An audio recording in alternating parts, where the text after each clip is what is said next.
네, 반갑습니다. 오늘은 요한복음 71번째 어찌하여 내가 우느냐라는 그러한 제목으로 우리가 말씀을 공부할 텐데요. 말씀의 범위는 요한복음 20장 3절에서 17절 말씀까지 우리가 공부하도록 하겠습니다. 그러면 먼저 요한복음 20장 3절에서 5절 말씀을 먼저 읽겠습니다. 그러므로 베드로가 밖으로 나갔고 그 다른 제자도 나가서 그 돌무덤으로 왔더라. 그렇게 하여 그들이 다 함께 달려갔더라. 그런데 베드로보다 다른 제자가 앞질러 달려갔으며 먼저 그 돌무덤에 도달하였더라. 그리고 그가 몸을 굽혀 안을 들여다보며 아마천들이 놓여 있는 것을 목격하였더라. 그럼에도 그가 안으로 들어가지는 아니하였더라. 자, 이제 요한과 베드로는요, 여인들에 의해서 예수 그리스도께서 지금 이제 돌무덤에 계시지 않고 않는다는 사실들을 전가를 받았습니다. 자, 그래서 그들은 막 돌무덤으로 달려갔죠. 먼저 요한이 먼저 도달했습니다.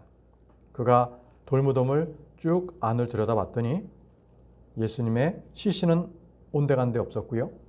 아마천이 그대로 놓여 있는 것들, 그러니까 예수님의 몸을 쌓았던 그 아마천이 놓여 있는 것을 보았던 것이죠. 굉장히 베드로가 올 때까지 그는 안으로 들어가지 않고 뭔가를 훼손시키지 않으려고 하는 그런 모습을 볼 수가 있습니다. 이제 베드로가 이제 올 때까지 그는 바로 그 바깥에서 이제 기다리고 있었죠. 자, 여기에 지금 주님의 몸을 쌓았던 아마천이 그대로 있었다는 것을 통해서 우리는 예수님의 부활과 죽으신 육체, 어쩌면 그것이 우리의 부활과 우리의 죽은 육체와도 관련이 있는 것들을 우리가 볼 수가 있습니다. 예수님의 몸은요, 십자가에서 못 박히시면서 완전히 만신창이가 되었습니다.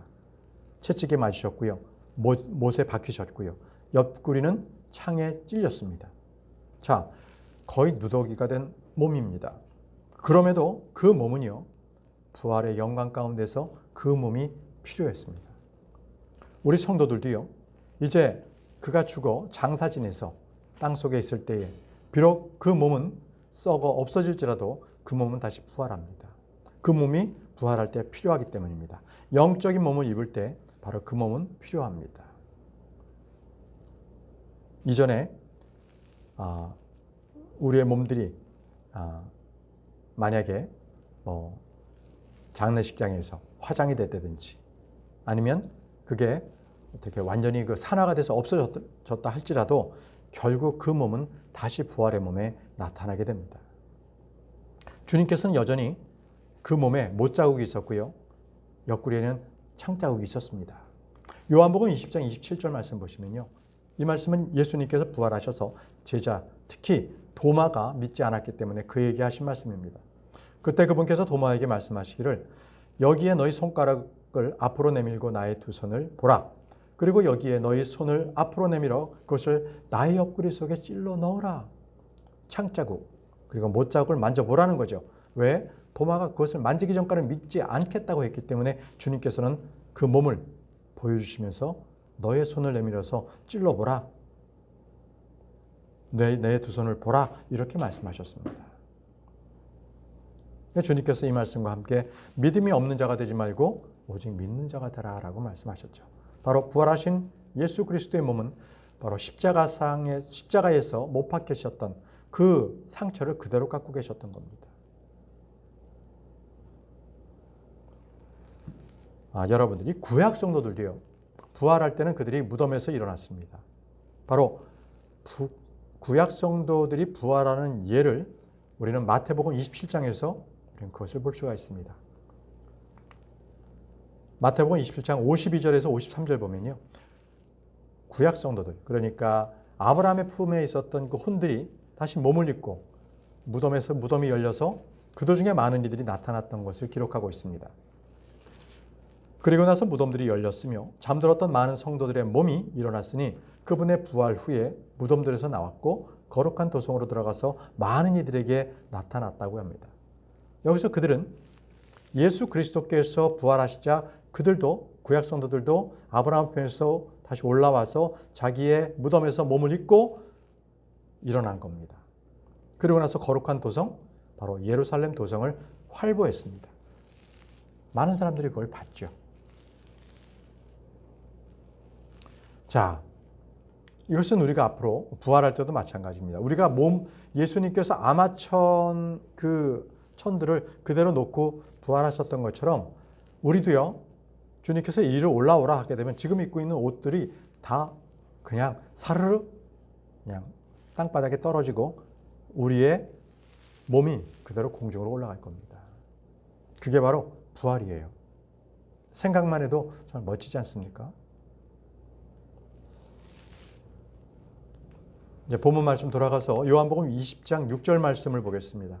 그때 그를 따라온 시몬 베드로가 도착하니라. 그리고는 그 돌무덤 안으로 가서 아마천들이 놓여 있는 것을 목격하니라. 자, 이제 베드로가 도착했습니다. 그래서 그는 바로 돌무덤으로 들어가서 바로 아마천들이 이렇게 놓여 있는 것들을 그는 봤죠. 여기서 아마천이라는 것은요, 이 마직물로서 마와 관련되는 우리 그 삼배를 입었잖아요. 삼배도 같은 마 종류입니다.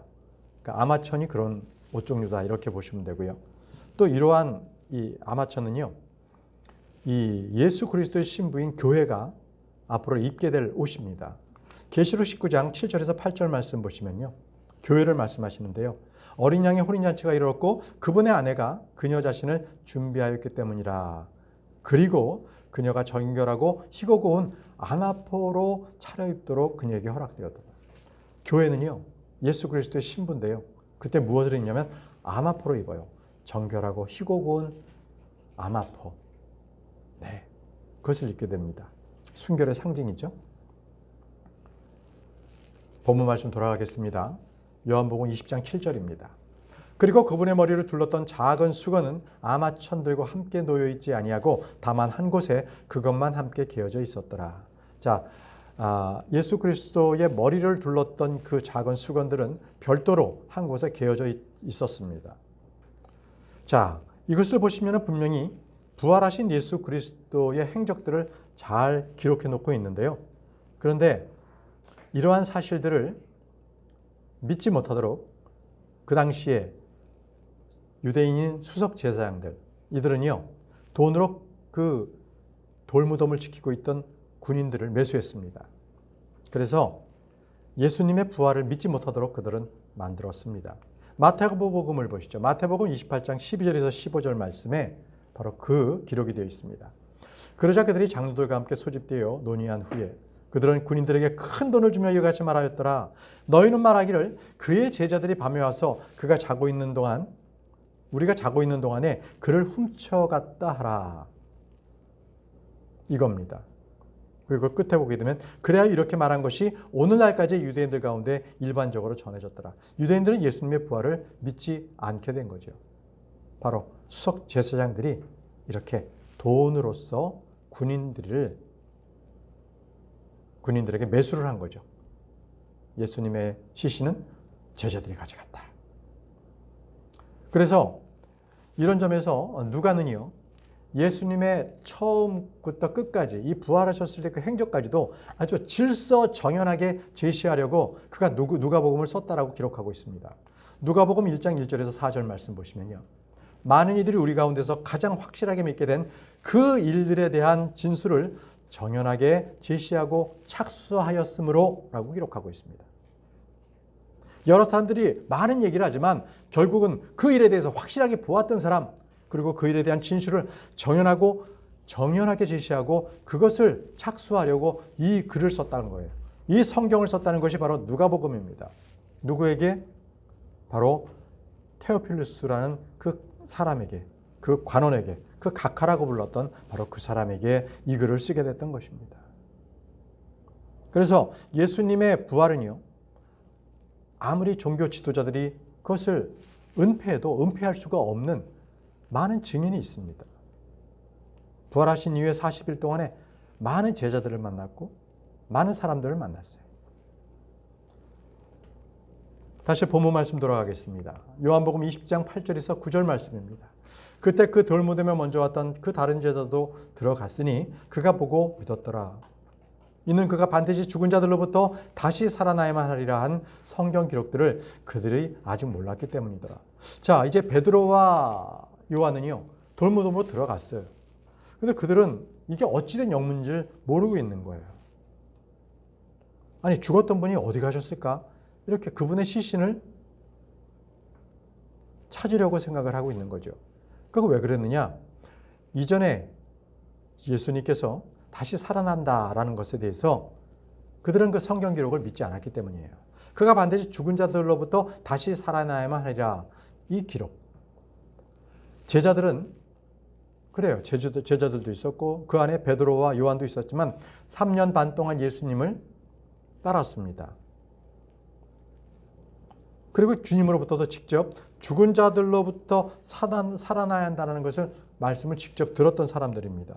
그런데 그들은요, 주님의 말씀을 이해하지 못했습니다. 마가복음 9장 9절에서 10절 말씀 보시면요. 그리고 나서 그들이 그 산에서 내려오는 동안 그분께서 그들에게 명하시어 인자가 죽은 자들로부터 살아날 때까지 그들은 자신들이 본 것을 아무에게도 알리지 말라 하셨더라. 그러자 제자들이 이렇게 서로 질문합니다. 그들은 죽은 자들로부터 살아나는 것이 무엇을 의미하는지 서로 질문해야 돼요.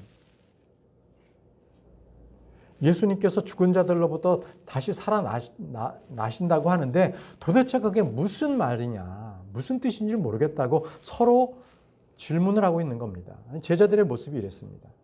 말씀을 믿지 못했고 부활을 믿지 못한 것이죠.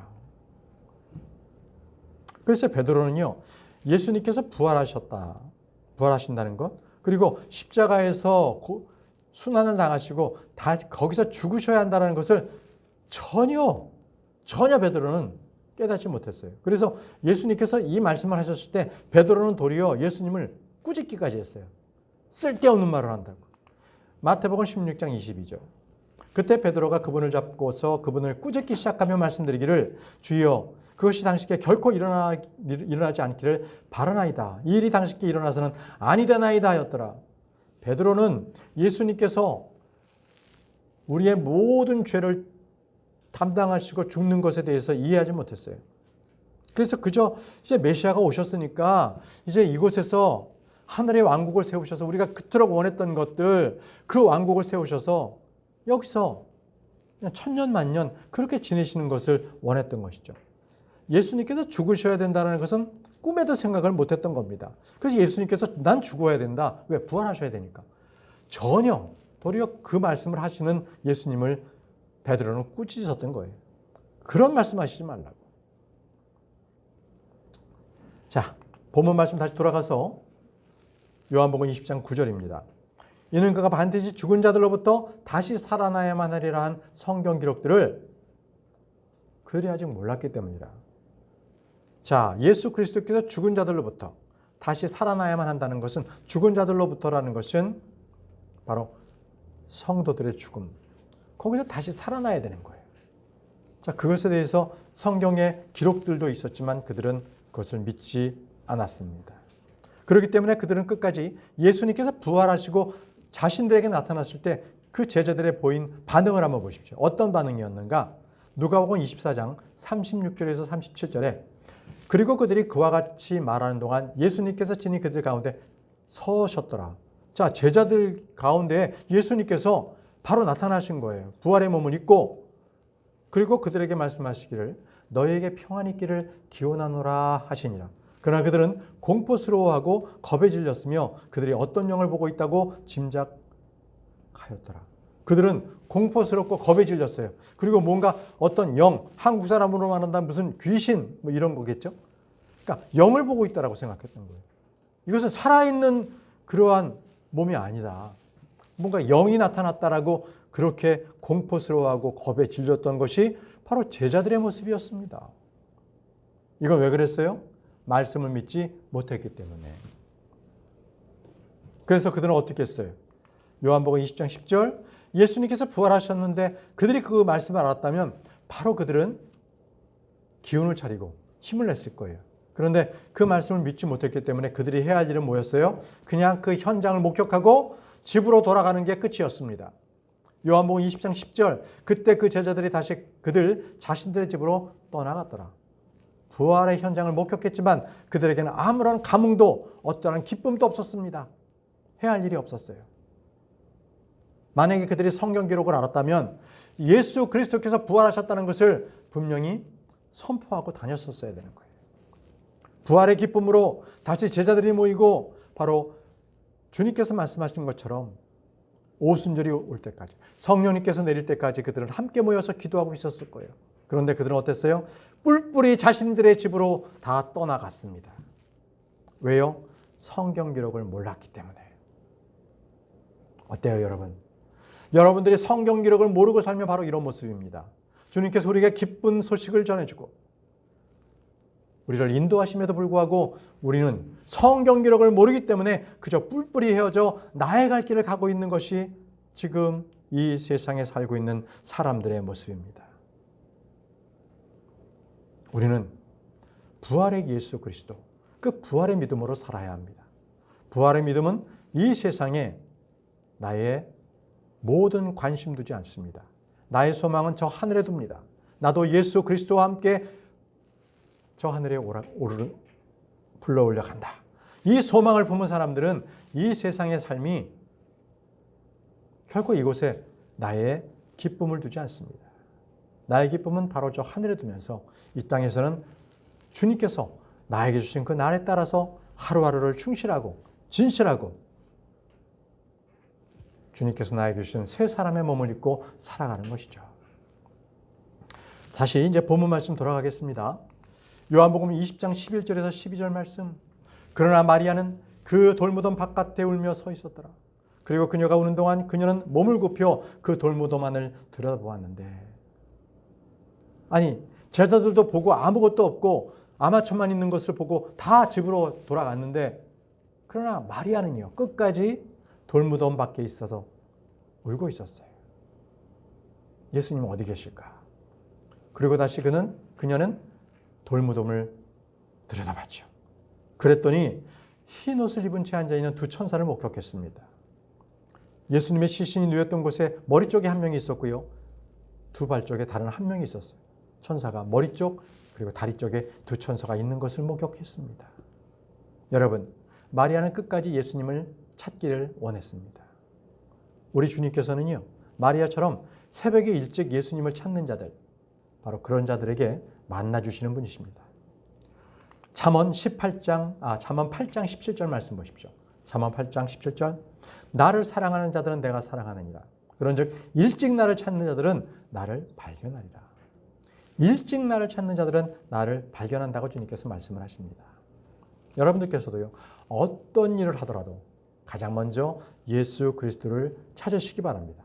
그랬을 때 찾는 자에게 주님께서는 나타나 주시고 주님께서 말씀해 주시고 보호해 주시고 그에게 참 평안을 주십니다. 어떤 어려움이 있더라도 흔들리지 않는 것이 바로 크리스찬의 모습입니다. 13절 말씀으로 넘어가겠습니다. 그리고 그들이 그녀에게 말하기를 여자여 어찌하여 내가 우느냐 하니라. 자, 두 천사가 그녀에게 말합니다. 마리아에게 내가 어찌하여 울고 있느냐. 자, 그러자 그녀가 그들에게 말하기를 그들이 나의 주를 가져다가 버린 까닭에 그들이 그분을 어디에 누였는지 제가 모르나이다 하니라. 마리아는 지금 누군가가 예수님의 시신을 가지고 가버린 것, 그래서 그 시신을 자기는 못 찾고 있다라고 두 천사에게 말을 하고 있는 겁니다. 어찌하여 내가 우느냐라고 천사가 물었죠. 그런데 마태복음에는요, 천사들이 예수님의 부활에 대해서 다시 한번 증언하는 말씀이 나옵니다. 마태복음 28장 6절 말씀에는 이렇게 기록되어 있어요. 그분께서는 여기 계시지 아니하시니라. 이는 그분께서 자신이 말씀하신 대로 살아나셨기 때문이라. 그리고 마리아에게 말하죠. 와서 주께서 누우셨던 곳을 보라. 주님께서 부활하셨다. 이것을 천사들이 마리아에게 나오는 장면이 나와요.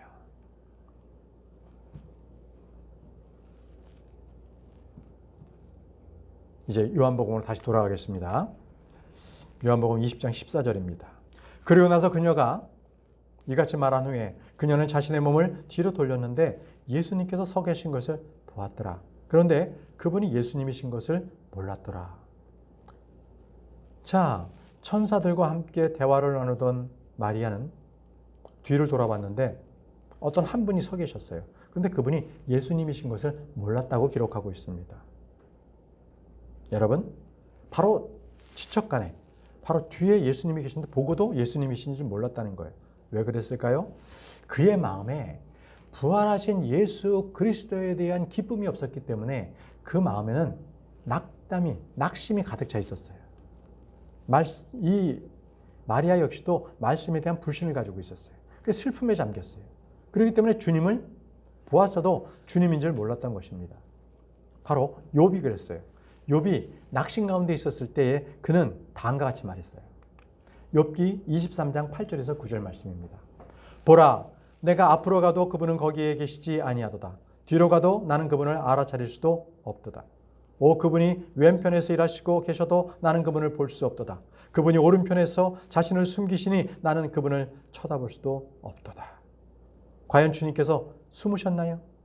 하나님께서 욥에게 나타나지 아니하신 것인가요? 무소부재의 하나님이십니다. 어디에든 계시는 분이세요. 근데 왜 욥은 하나님을 찾지 못했을까요? 그것은 욥이 이 순간에 낙심하고 있었어요. 자기의 처신에 대한 비관. 이런 것들, 이게 있었기 때문에 주님을 볼 수가 없었던 겁니다. 마찬가지입니다. 저와 여러분들이 세상에 어떠한 어려움이 있더라도 주님을 놓치지 마세요. 그러한 보이는 일들, 환경 때문에 내가 낙심하고 있을 때 우리는 주님을 놓쳐버립니다. 주님께서는 바로 내 옆에 계시는 것을 마리아가 예수님이 바로 옆에 있는데도 그것을 못 알아차린 것처럼 우리는 낙심하는 마음을 가지면 예수님을 찾을 수가 없다는 거예요. 그렇기에 주님께서는요, 주께 도움을 구하는 자들, 항상 주님을 찾는 자들에게 도움을 주시는 분이십니다. 시편 121편 1절에서 2절 말씀에 내가 나의 도움이 오는 언덕을 향하여 나의 두 눈을 들어 올리겠노라. 나의 도움이 하늘과 땅을 만드신 주께로부터 오는도다 라고 했습니다. 그렇습니다. 항상 주님을 의지하시기 바랍니다. 주님을 믿으시기 바랍니다. 그래서 나의 도움은 하늘과 땅을 만드신 바로 그 전능하신 하나님 그분으로부터 온다라는 확고한 믿음을 가지고 있을 때에 내가 어떠한 어려움에 처해도 이 믿음으로 흔들리지가 않는 거죠.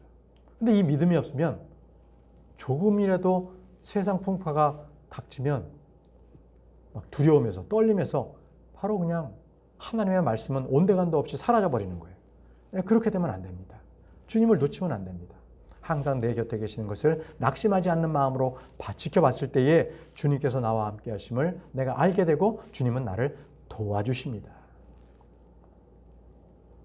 다시 본문 말씀 돌아가겠습니다. 15절입니다. 예수님께서 그녀에게 말씀하시기를 여자여 내가 어찌하여 웃느냐 내가 누구를 찾느냐 하시니라. 그분을 동산직이라고 추정한 그녀가 그분께 말씀드리기를 선생님 만일 당신께서 여기에서 그분을 가져가셨다면 당신께서 그분을 어디에 누였는지 제게 알려주소서. 그리하면 제가 그분을 모셔가겠나이다 아니라. 자, 마리아는 예수님이 바로 그 돌무덤 주변을 다 있는 그 동산을 가꾸는 자로 생각했어요. 근데 여러분, 아담이 어떤 자였는지 아세요? 아담은요, 에덴의 동산을 가꾸게 하셨어요. 하나님께서 에덴의 동산을 아담에게 맡기셨잖아요. 그래서 아담은 그에게 받은 직분 중에 하나가 에덴의 동산을 가꾸는 거였어요. 동산지기였습니다. 바로 주님께서 바로 그 동산지기와 같은 모습으로 여인에게 비춰진 거죠. 그래서 마리아는 주님께 말씀을 드려요. 그분을 가져가셨다면 그분께서 어디에 계셨는지 어디에 누였는지 알려주소서. 그럼 제가 그분을 모셔가겠다고 그렇게 말합니다. 다음 구절 보겠습니다. 예수님께서 그녀에게 말씀하시기를 마리아야 하시니라. 이름을 부르신 거예요. 그녀가 자신의 몸을 들이켜 그분께 말씀드리기를 랍보니 하니라. 그것은 스승님이라고 말하는 거예요. 마리아야 라고 하니까 그때서야 알았어요. 아, 예수님이시구나. 나의 이름을 아시는 예수님. 예수님께서는 마리아 이름을 직접 부르셨어요. 이건 무엇입니까? 바로 선한 목자는 그 자신의 양의 이름을 직접 부르시는 분이십니다. 요한복음 10장 3절에서 4절 말씀. 그에게는 문지기가 문을 열어주느니라. 그리고 양들은 그의 음성을 듣느니라. 그런즉 그는 자기 소유의 양들을 이름으로 불러 그들을 이끌어내느니라. 마리아야라고 부르셨던 예수 그리스도. 저와 여러분들에게 똑같이 이름을 부르십니다. 임태가 올라오라라고 한다면 저는 바로 붙들려 올라갈 거예요. 바로 여러분들의 이름도 주님께서 부르십니다. 왜? 여러분들이 바로 주님의 소유이기 때문에 그렇습니다. 소유가 아닌 자들은 주님께서 이름을 모르세요. 누가복음 16장에도 보게 되면 거지 나사로라는 이름이 기록되어 있잖아요. 그런데 부자는요, 그냥 어떤 부자예요. 이름이 기록되어 있지 않아요. 하나님께서 그 이름을 기억하지 않으시는 거예요. 왜? 생명책에 없기 때문에. 생명책에 기록된 이름은 주님께서 직접 부르십니다. 그는 주님의 소유이기 때문에 그렇습니다. 마리아가 예수님께서 마리아야라고 불렀을 때 주님의 음성을 알아들었어요. 아, 주님이시군요. 라보니라고 했습니다. 스승님이시군요. 이렇게 불렀던 것입니다. 여러분, 우리 하나님께서는요, 자신을 찾는 자들, 바로 그들에게 자신을 보여주시고요. 자신을 찾는 자에게 반드시 보상하시는 우리 주님이십니다. 여러분, 주님을 찾는데 여러분들 게으르지 마세요. 항상 주님을 찾으세요. 그러면 주님께서는 그에게 나타나 보이시고요. 또 그에게 반드시 찾는 그것에 대한 보상을 해 주시는 분이십니다. 히브리서 11장 6절 말씀을 보십시오. 히브리서 11장 6절 말씀에 반면 믿음이 없이는 하나님을 기쁘게 해드리는 것이 불가능하니라. 주님을 찾는 자들은 믿음으로 찾는 거예요. 이는 하나님께로부터 나오는 자는 그분께서 존재하신다는 것과 하나님을 찾는 자는요, 하나님께서 존재하시고 실질적인 분이시라는 것을 아는 거예요. 그분께서 자신을 부지런히 찾는 자들에게 뭘 주세요? 보상하시는 분이시라는 거예요. 보상하시는 분이심을 반드시 믿어야만 하기 때문이라. 하나님을 찾는 자, 그분을 찾는 자는 반드시 보상하시는 분이세요. 그래서 여러분들은 부지런히 주님을 찾으시기 바랍니다. 마리아가 부지런히 주님을 찾았기 때문에 우리 주님께서는요, 하늘에 올라가는 것조차도 보류하시고 마리아를 먼저 찾아오신 거예요. 놀라운 기록입니다. 먼저 하늘아버지께 올라갔었어야 되는데 가기 전에 마리아에게 먼저 나타나신 거예요. 왜? 마리아가 갈급하게 찾았기 때문에. 이것이 바로 주님의 마음입니다. 주님은요, 자신을 찾는 자들을 결코 저버리지 아니하신 분이십니다. 시편 말씀 9편 10절입니다. 시편 9편 10절. 그런즉 당신의 이름을 아는 자들은 당신의 신뢰를 당신께 두리이다. 이는 주여 당신께서 당신을 찾는 자들을 저버리지 아니하셨기 때문입니다. 우리 주님께서는요, 나를 찾는 자를 조금만 있다가 잠시만 있다가 좀 다시 보자 이렇게 하지 않으세요. 우리는 그렇게 하잖아요. 뭔가 급한 일을 하고 있는데 전화가 오면 저 잠시 후에 다시 통화하겠습니다. 잠시 후에 다시 한번요. 이렇게 한다든지, 뭔가 나를 찾으면 자 잠깐만 기다려주세요. 나 지금 이것 좀 하고요. 이렇게 하잖아요. 그런데 주님은 그렇지 않으시다는 거예요. 어떠한 일이 있더라도 주님께서는 자신을 찾는 자를 저버리지 아니하세요. 찾는 자에게 반드시 나타나셔서 반드시 자신을 보여주시고 반드시 그 찾는 자에게 보상을 해주세요. 자, 다음 말씀을 보십시오. 자, 놀라운 말씀이 기록되어 있는데요. 요한복음 20장 17절에 예수님께서 그녀에게 말씀하시기를 나를 만지지 말라 하셨어요. 너무나 반가워서 마리아는 아마 예전처럼 예수님의 발을 붙잡으려고 했을 거예요. 발에다 경배하고 싶었을 거예요. 그런데 예수님께서 나를 만지지 말라라는 거예요. 왜일까요? 이는 내가 아직 나의 아버지께로 올라가지 아니하였기 때문이에요. 얼마나 주님께서 바쁘셨으면, 급하셨으면, 바쁜 게 아니라 급하셨으면 마리아에게 먼저 나타나려고 하늘 아버지께서 올라가는 것을 잠시 유보하시고 마리아에게 먼저 나타나 주신 거예요. 얼마나 위로가 되는 말씀이십니까? 우리 주님께서는 먼저 하늘에 올라가서 영광을 먼저 받으셨어야 되는 거예요. 그럼에도 부활하시고 하늘로 올라가시기 바로 전에 마리아를 먼저 만나 주십니다. 그리고 말씀하십니다. 나의 형제들에게 가서 그들에게 내가 나의 아버지이신 너희 아버지께로 또 나의 하나님이신 너희 하나님께로 올라가노라 라고 말하라 하시니라. 내가 아버지께로 올라간다. 이렇게 말씀하세요. 네, 여기서 여러분, 마리아가 그녀를 만지려고 했을 때 주님께서 만지지 못하게 하셨잖아요. 그런데 예수님께서 하늘에 계신 아버지께 올라가다 내려오는 것은 무슨 뭐 일주일이 걸리거나 우주선을 타가지고 뭐 몇십 년이 걸리는 게 아니에요. 잠시 잠깐이면 되는데 그 사이에 주님께서는 먼저 마리아를 만나 주셨다는 사실입니다. 자, 제가 이제 말씀드릴 부분은요. 이미 하늘아버지를 만나고 오신 예수님께서 바로 여인들에게 다시 똑같이 자신의 두 발을 붙잡는 것을 허락하신 장면이 나와요. 마태복음 28장 9절 말씀 보십시오. 마태복음 28장 9절에는 그런데 그들이 그분의 제자들에게 말하라고 하는 동안 보라 예수님께서 그들을 만나셔서 말씀하시기를 모두 안녕하라 하셨느니라. 그러자 그들이 와서 그분의 두 발을 붙잡고 그분께 경배하였더라. 바로 마리아와 여인들이 이제는 예수님을 붙잡은 거예요. 바로 마태복음은 그걸 기록했어요. 얼마나 순식간에 하늘아버지께로 셋째 하늘에 다녀오셨는지 바로 주님의 두 발을 붙잡고 경배할 수 있도록 주님께서 그렇게 허락을 하셨다는 겁니다. 눈 깜짝할 사이에 주님께서는 셋째 하늘에 다녀오신 거예요. 그래서 주님께서 말씀하시죠. 이제 너희는 내 형제들에게 가서 내가 나의 아버지께 잠깐 올라가노라 라고 말하라 이렇게 했잖아요. 그런데 여러분 이것은 주님께서 제자들에게 다 보는 데서 승천하신 사도행전 1장 9절의 말씀과는 달라요. 그때는 완전히 하늘로 이제 다 완전히 올라가시는 장면이거든요. 사도행전 1장 9절 말씀 보시죠. 그리고 그분께서 이런 것들을 말씀하신 후에 그들이 보는 동안 그분께서 들려 올라가셨더라. 그리고 나서 구름이 그분을 영접하였으니 그들의 시야에서 그분이 사라지셨더라. 자, 이 부분은요. 우리 주님께서 부활하셔서 잠시 동안 하나님 아버지께로 올라갔다가 순식간에 내려오셨어요.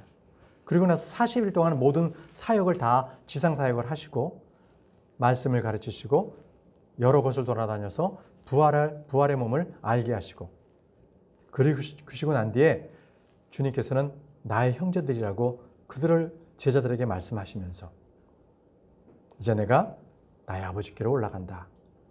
이렇게 말씀을 하셨어요. 그래서 사도행전 1장 9절은 완전히 이제 하늘로 올라가시는 그 장면이지만 마리아에게 지금 말씀하셨던 그 장면은 잠시 하나님께 올라가고 바로 다시 내려오는 바로 그 장면을 우리가 공부를 했던 것입니다. 우리 주님께서는 계속해서 나의 형제들이라고 제자들을 부르셨어요. 마태복음 28장 10절 말씀 보시면요.